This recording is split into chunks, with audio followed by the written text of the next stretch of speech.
हम लोगों ने प्रीवियस वीडियोस में देखा साइन ऑफ जीरोस डिग्री का वैल्यू क्या होता है और कॉस ऑफ जीरोस डिग्री का वैल्यू क्या होता है और टेन ऑफ जीरोस डिग्री का वैल्यू क्या होता है। इस वीडियोस में हम लोग देखेंगे 30 डिग्री और 60 डिग्रीज का वैल्यू कैसे फाइंड आउट करते हैं और क्या होता है ट्रिगोनोमेट्रिक रेशियोज में। ये कंप्लीट हो गया। इस वीडियोस में हम लोग देखेंगे sine of 30 degree, cos of 30 degree और टेन ऑफ 30 डिग्री, साथ ही साथ sine of 60 degree, cos of 60 degree and tan of 60 degrees और बाकी जो उसके रिलेटेड जो है ट्रिगोनोमेट्रिक रेशियोज में सभी का वैल्यूज को निकालने के लिए सीखेंगे। तो इससे पहले हम एक राइट एंगल यहाँ पे एक ट्रायंगल को ड्रॉ कर लेते हैं, कंसीडर कर लेते हैं एक equilateral triangle. Okay, equilateral triangle क्या होता है? ऐसा ट्रायंगल हुज ऑल साइड्स जिसके सभी साइड्स इक्वल होते हैं, the triangle whose all sides are equal length are called an equilateral triangle. यहाँ पे ए बी सी मेरा एक इक्विलैटरल ट्रायंगल है जिसके सभी साइड के लेंथ जो है वो कंसीडर कर लिए हम 2a यूनिट। ये भी 2a यूनिट हो गया और ये भी 2a यूनिट हो गया। और इस पे हम क्या कर देते हैं, BC पे A से क्या करते हैं, एक परपेंडिकुलर बाइसेक्टर ड्रॉ कर देते हैं, दैट इज D। ओके, अब हम यहाँ पे ट्रायंगल ले लेते हैं in triangle ADB and triangle ADC। ये दो ट्रायंगल को हम क्या करते हैं, कॉन्ग्रुएंस करते हैं। देखिए कैसे कॉन्ग्रुएंस होगा। यहाँ पे angle ADB is equal to angle ADC। ये दोनों एंगल कितना है, 90 डिग्री है क्योंकि परपेंडिकुलर ड्रॉ किए हैं AD। साथ ही साथ ये एंगल और ये एंगल, इसके सभी एंगल इक्विलैटरल ट्रायंगल के जो हैं वो कितने डिग्री होते हैं, 60 डिग्री होते हैं। तो ये भी मेरा 60 डिग्री है। यहाँ पे एंगल B और angle C both are 60 degree और BD और DC ये दोनों क्या है, इक्वल है या फिर AD दोनों में कॉमन आ रहा है। BD और DC ये दोनों इक्वल है क्योंकि D जो है वो बाइसेक्ट कर रहा है BC को, तो ये दोनों साइड्स का लेंथ क्या होगा, इक्वल हो जाएगा। यहाँ पे हम देख रहे हैं कि ये दोनों ट्रायंगल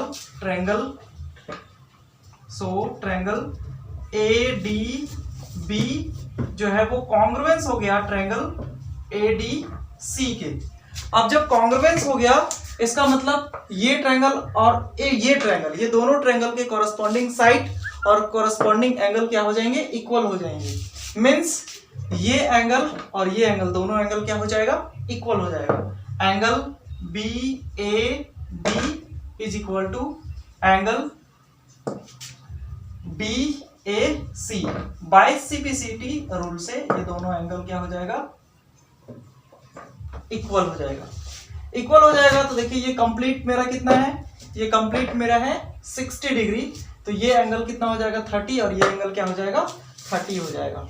तो अब हम क्या करते हैं, ये जो फिगर है वो देखिए कुछ इस तरह से हमको मिलेगा।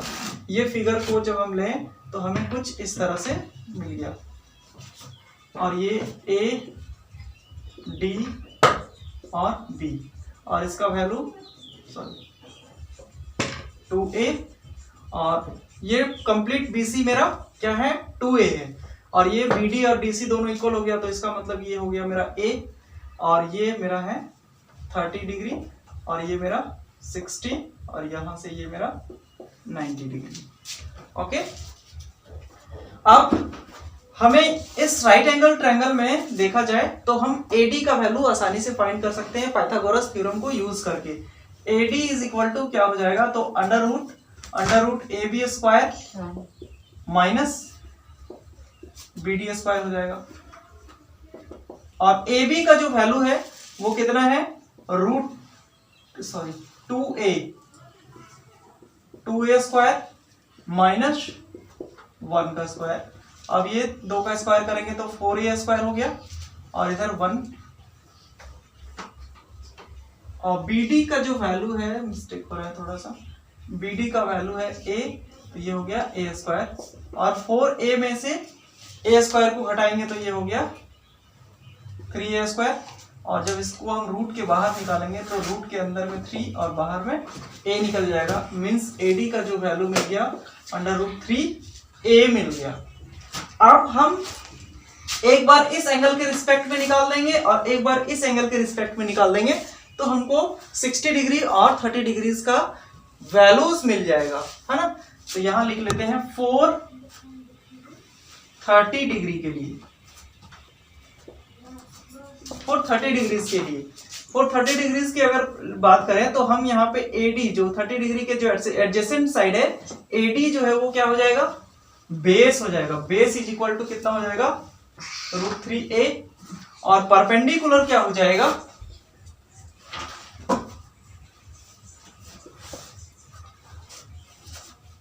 परपेंडिकुलर हो जाएगा यहां से a, और साथ साथ में हाइपोटेनियस इज इक्वल टू हो जाएगा 2a। ओके, अब हमें चाहिए 30 डिग्रीज का वैल्यूज ट्रिगोनोमेट्रिक रेशियोज में। तो आते हैं साइन 30 डिग्री में। सबसे पहले sine of 30 degree is equal to क्या होता है, साइन 30 इज इक्वल टू होता है परपेंडिकुलर बाय हाइपोटेनियस p/h, और यहां से p मेरा है a, और हाइपोटेनियस का जो वैल्यू है वो कितना है 2a, और a कैंसिल हो जाएगा तो ये हो जाएगा 1/2। सिमिलरली cos 30 डिग्री का जब हम वैल्यू इसको निकालेंगे तो cos 30 इज इक्वल टू क्या होता है, बेस बाय हाइपोटेनियस b/h, और यहां से बेस मेरा है कितना √3a, और हाइपोटेनियस कितना है 2a, और ये 2 कैंसिल हो जाएगा तो √3/2 हो जाएगा इसका वैल्यू, cos 30 का value. Similarly tan of 30 degree का वैल्यू जब निकालेंगे तो ये हमें क्या मिलेगा, tan 30 इज इक्वल टू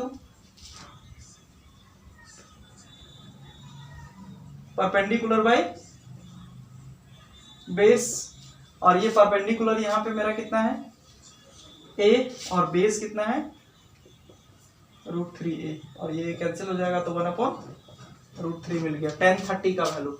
और अभी हमने बताया tan जस्ट रिवर्स होता है कॉट का, और या फिर tan का रिवर्स कर दें तो हमें मिल जाएगा कॉट, और ये कॉट इज इक्वल टू हो जाएगा b/p, और इसी को जब रिवर्स कर देंगे तो ये हमें इसका वैल्यू जो है वो डायरेक्ट √3 लिख देते हैं, √3 हो जाएगा।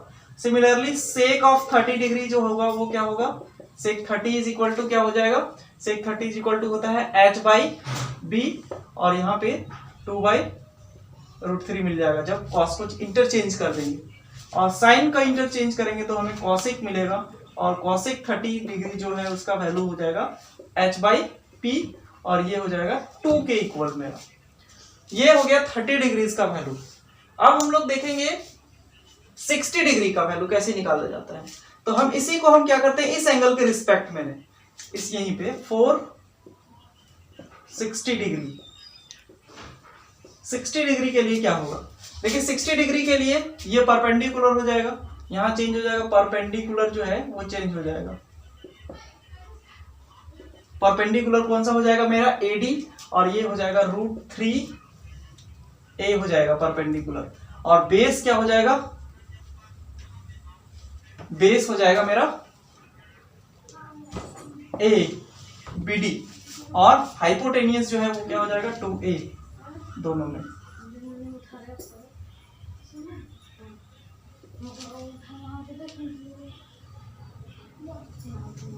अब यहां पे हम सभी का वैल्यूज को निकालेंगे।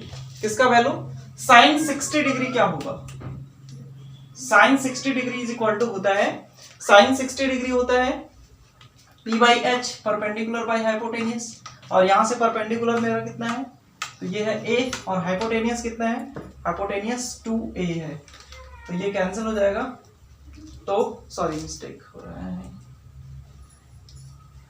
Sign 60 perpendicular by hypotenuse, perpendicular है √3a, और हाइपोटेनियस जो है वो 2a है, और a कैंसिल, तो ये हो जाएगा √3/2 साइन 60 डिग्री का वैल्यू। cos 60 का वैल्यू अगर हम निकालना चाहें तो वो क्या हो जाएगा, cos 60 इज इक्वल टू हो जाएगा बेस अपॉन हाइपोटेनियस b/h, और यहां से बेस मेरा है a, और h is equal to 2a, और a कट गया तो 1/2, और tan 60 का वैल्यू अगर निकालना चाहें तो ये हमें मिलेगा p/b, और परपेंडिकुलर इज इक्वल टू यहाँ पे √3a, और बेस का वैल्यू यहाँ पे tan of 60, base is equal to a only for, तो ए कैंसिल, तो ये हो गया √3। तो इस तरह से sin 60, cos 60 और tan 60 का वैल्यू मिल गया। और इसी को हम क्या करते हैं, रिवर्स कर देंगे। sin 60 को रिवर्स करेंगे तो हमें cosec मिलेगा, और cosec का जो वैल्यू हो जाएगा 2/√3 हो जाएगा। और cos का जब रिवर्स करेंगे तो हमें मिल जाएगा sec, और sec का जो वैल्यू है वो मिल जाएगा 2 के इक्वल। और tan 60 को जब रिवर्स करेंगे तो ये हमें मिलेगा cot 60, और इसको √3 का रिवर्स करेंगे तो ये हमें मिल जाएगा 1/√3। नेक्स्ट वीडियोस में हम लोग देखेंगे 45 डिग्री और 90 डिग्रीज का वैल्यूज कैसे निकलता है और उसका वैल्यू क्या होता है ट्रिगोनोमेट्रिक रेशियोज में। मींस sin 45 डिग्री का वैल्यू क्या होगा, cos 45 डिग्री का वैल्यू क्या होगा, sin 90 डिग्री का वैल्यू क्या होगा, ये नेक्स्ट वीडियो में हम लोग देखने वाले हैं। आज की क्लास में इतने ही रखते हैं। Okay students, thank you.